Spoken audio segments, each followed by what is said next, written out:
Remember this viral photo of Angela Merkel trying to show her power over President Trump at the G7 summit? They were actually waiting for paperwork.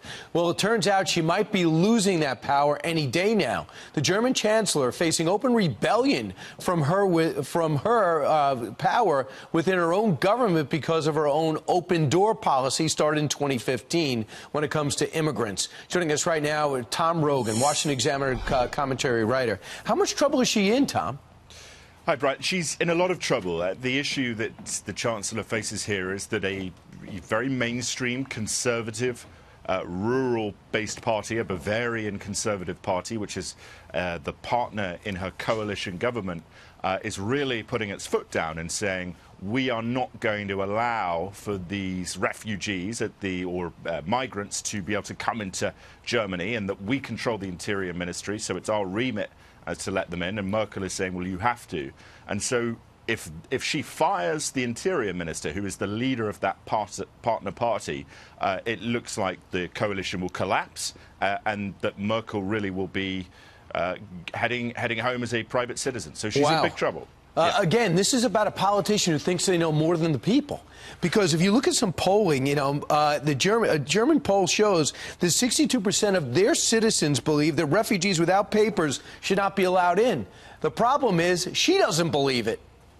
Right, and I do think it's important to emphasize here that in the demographics, in terms of the German population, which is more centre-left than the United States electorate, for example, this widespread concern about migration and the levels of migration is really, apart from the left-wing parties in Germany, across the board, from the centre to the right. And Chancellor Merkel is out on a fringe in terms of her own position with conservatives. Right. And what you see here is a quite sort of significant populist pushback.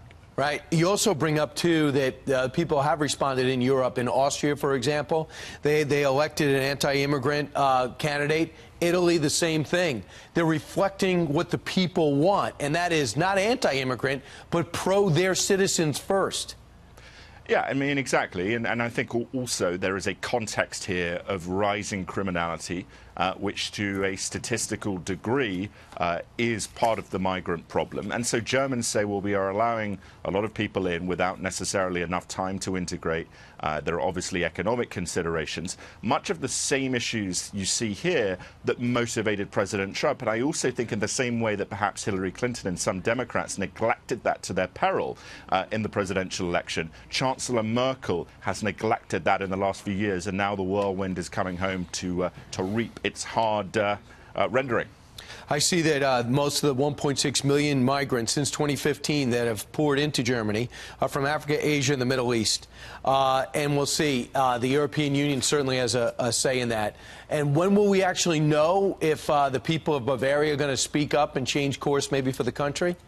Well, I think within the next week. I mean, probably actually today, tomorrow, because they have crisis meetings. And I think one way or the other, either the Merkel accepts the Interior Minister position or she fires him and the coalition enters crisis mode. Wow.